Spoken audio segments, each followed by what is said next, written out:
Welcome to our channel matrix. যেটা বলার জন্য হাজির হয়েছি এই মুহূর্তে সবচেয়ে বড় খবর যে সুপ্রিম কোর্ট, ভারত সরকারের সুপ্রিম কোর্ট এই মুহূর্তে সবচেয়ে যে বড় খবর তোমাদের কাছে আসছে সেটা হচ্ছে 26,000 চাকরি বাতিল করলো সুপ্রিম কোর্ট। 26,000 প্রায় অর্থাৎ 25,700 সামথিং শিক্ষক শিক্ষিকা সঙ্গে শিক্ষাকর্মী অর্থাৎ গ্রুপ সি ডি সঙ্গে শিক্ষক 9, 10, 11, 12 মিশিয়ে এসএসসি যে পরীক্ষা তোমাদের 2016 সালে নিয়েছিল সেই পরীক্ষার ভিত্তিতে 19 সালে নিয়োগ হয়েছিল। সেই 26,000 শিক্ষক শিক্ষিকার চাকরি বাতিল বলে ঘোষণা করলো সুপ্রিম কোর্ট। সেই বাতিলের পেছনে আসলে কারণটা কি এবং এর প্রভাব কতটা কি পড়তে চলেছে বিশেষ করে মাধ্যমিক এবং উচ্চ মাধ্যমিক স্টুডেন্টসদের উপরে, সেটাই আজকে বলবো আমি তোমাদের। যেটা প্রথমে খবর যেটা হচ্ছে যে হাইকোর্ট যে রায়টা দিয়েছিল সেটা কিন্তু পরপর ডিভিশন বেঞ্চ হয়ে সুপ্রিম কোর্টে গিয়েছিল। সুপ্রিম কোর্ট অনেক বাদ বিতণ্ডার পরে অনেক কিছু তথ্যের ভিত্তিতে প্রায় অনেক দিনই সময় লাগলো এটা করতে। তবে এই খবরটা আসলে কতটা ভালো বা কতটা খারাপ সেটা নিয়ে কিন্তু আজকের এই ভিডিও তোমাদের কাছে আমি আজ নিয়ে এলাম। অর্থাৎ এই মুহূর্তে শোনা যাচ্ছে যে কাজগুলো, যে নিউজগুলো, তাতে কিন্তু অনেক শিক্ষক শিক্ষিকা কিন্তু ভেঙে পড়েছেন, স্বাভাবিক। তার মধ্যে বাদ হওয়ার কারণটা হচ্ছে যে এর মধ্যে অনেকেই আছে যারা দুর্নীতি করে চাকরিটা পেয়েছে, টাকা দিয়ে চাকরিটা পেয়েছে, এবং তার মধ্যে এমনও আছে বেশিরভাগটা কিন্তু যারা অনেস্টলি সৎভাবে চাকরিটা কিন্তু পেয়েছে, তাদের জন্য একটু নিশ্চয়ই কষ্টকর। তবে এটাও ঠিক, এটাও মানতে হবে দুর্নীতির পরিমাণ কিন্তু পাহাড় সম ছিল। অর্থাৎ এগুলো কিন্তু আমাদের যে সরকার, পশ্চিমবঙ্গ সরকার কিন্তু আলাদা করে কোনো ডিটেলস তারা জমা দিতে পারেনি, যার ফলে পুরো প্যানেলটাই 16 সালের পুরো প্যানেলটা কিন্তু বাতিল করে দিয়েছে সুপ্রিম কোর্ট। সেখানে কিন্তু 26,000 শিক্ষকদের কিন্তু মাথায় একটা প্রশ্ন ঘোরাঘুরি করছে, কারণ অনেক শিক্ষক শিক্ষিকা আছেন যাদের মাথার উপর ভর করে অনেকটা পরিবার চলে, তাদের ক্ষেত্রে অবশ্য সমবেদনা তো আছেই। তার সঙ্গে সঙ্গে এটা একটা সবচেয়ে বড় যে খারাপ দিকটা সেটা হচ্ছে যে কিছু জনকে, অর্থাৎ যারা দুর্নীতি করে চাকরিটা পেয়েছে তাদেরকে বাদ দেওয়ার বদলে তাদেরকে বাদ দেওয়ার ক্ষেত্রে পুরো প্যানেলটাই বাতিল করতে হলো। তার কারণটা কি? এর মধ্যে অনেক কিছু কারণ কিন্তু ঢুকে রয়েছে। কিন্তু এখানকার মুহূর্তে খবর, অর্থাৎ সুপ্রিম কোর্টে এই রায়ের পরে কি কি বিষয় উঠে এসেছে একবার তোমাদের বলি।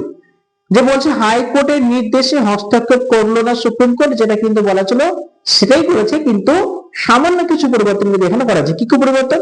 বলছে গোটা প্রক্রিয়া অস্বচ্ছ বলা হয়েছে, 3 মাসের মধ্যে নতুন করে নিয়োগ করতে হবে।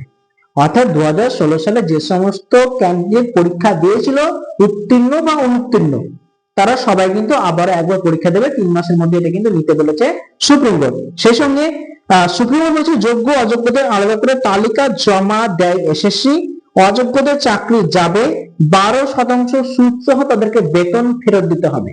এখানে একটা প্রশ্ন, অযোগ্যদেরকে বলেই দিচ্ছে এখান থেকে, এই লাইনটা স্পষ্ট, তাহলে তো তারা যোগ্য অযোগ্য বুঝতে পারছে। তাহলে পুরো প্যানেলটা বাতিল করার পিছনে একটা প্রশ্ন কিন্তু অনেক শিক্ষক শিক্ষিকা কিন্তু করছে।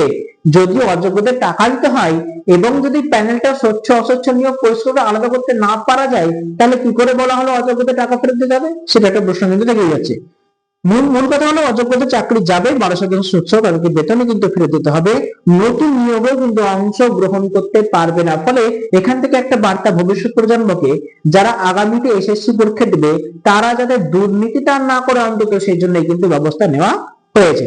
তারপর বলছে যোগ্যদের চাকরি দিলেও বয়স সীমা বাড়িয়ে ফের পরীক্ষার সুযোগ কিন্তু দেওয়া হবে, কারণ অনেকের বয়স কিন্তু পেরিয়ে গেছে সেই 16 সালের বয়স হিসেবে, অনেকে কিন্তু বসার সুযোগ পাবে না। সেক্ষেত্রে বয়সের একটা ছাড় কিন্তু সুপ্রিম কোর্ট দিতে বলেছেন। সঙ্গে যারা অন্য দপ্তর থেকে আগে চাকরি করত, অন্য দপ্তর থেকে চাকরি ছেড়ে এসে সেই এই 9, 10, 11 জয়েন করেছিল, তাদের কিন্তু একটা সুযোগ আছে যে 3 মাসের মধ্যে সেই চাকরি কিন্তু তারা ফেরত পাবে আগে যে চাকরিটা করতো, এটা একটা ব্যাপার। আবার হচ্ছে পুরনো চাকরি ফেরত পেলে 3 মাসের মধ্যে আবেদন করতে হবে, সেটা কিন্তু পশ্চিমবঙ্গ সরকারকে একটা ফর্মালিটি বানিয়ে কিন্তু সেটা কিন্তু গুগলে দিতে হবে। তারপর বিশেষ চাহিদা সম্পন্ন চাকরিগুলো বেতন বন্ধ কিন্তু হবে না। অনেকে আছে যারা, একটা আমরা দেখেছিলাম যে সোমা দাস বলে ক্যান্সার রোগে কিন্তু আক্রান্ত, তো সেক্ষেত্রে তার উপর মাথার ভর দিয়ে পরিবারটা চলছিল, সেক্ষেত্রে তাকে একটু নিশ্চিত দেওয়া হয়েছে, তার বেতন বন্ধ করতে নিষেধ করা হয়েছে। সঙ্গে সঙ্গে এসএসসির মামলায় ফৌজদারি তদন্ত আগের মতো চলবে, তদন্ত কিন্তু চলবে।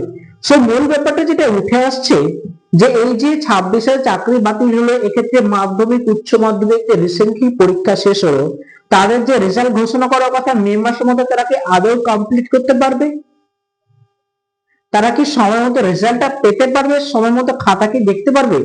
সঙ্গে একটা নিউজ, ফারাক মুর্শিদাবাদের অর্জুনপুর হাই স্কুল থেকে খবরেও পাওয়া যাচ্ছে, মুর্শিদাবাদের অর্জুনপুর হাই স্কুল থেকে ফারাক্কা এলাকায়, সেখান থেকে 35 জন শিক্ষক শিক্ষিকা এক স্কুল থেকে এক ধাক্কাতে 35 জন শিক্ষক শিক্ষিকা বাতিল হয়ে গেছে।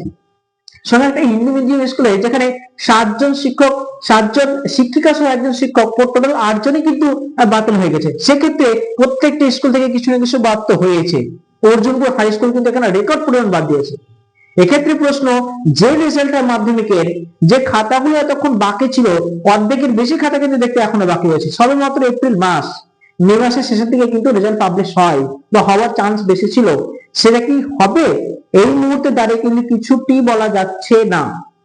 তাহলে এই মুহূর্তে পশ্চিমবঙ্গ সরকার কি পদক্ষেপ নেবে, কি পদক্ষেপ নিতে গেলে তবে এক্ষেত্রে এই ব্যাপারটা ম্যানেজ দেওয়া যাবে, মাধ্যমিক উচ্চ মাধ্যমিক ভবিষ্যৎ নির্ধারিত হবে, সেটা কিন্তু একটা ব্যাপার।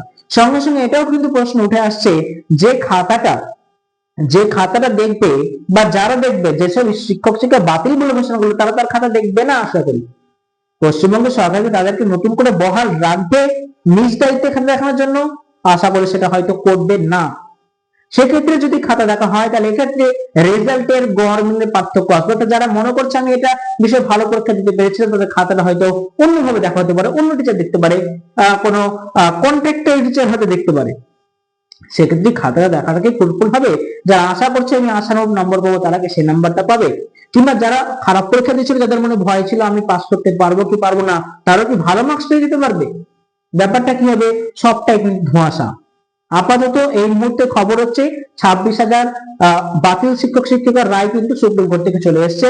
তারা কিন্তু আমরা দেখতে পাচ্ছি বিভিন্ন নিউজে যে তারা কিন্তু হাইডে করছে, কারণ তাদের অনেকে এমন আছে বেশিরভাগটাই যাদের মাথার উপর দিয়ে কিন্তু পুরো সংসারটা চলে।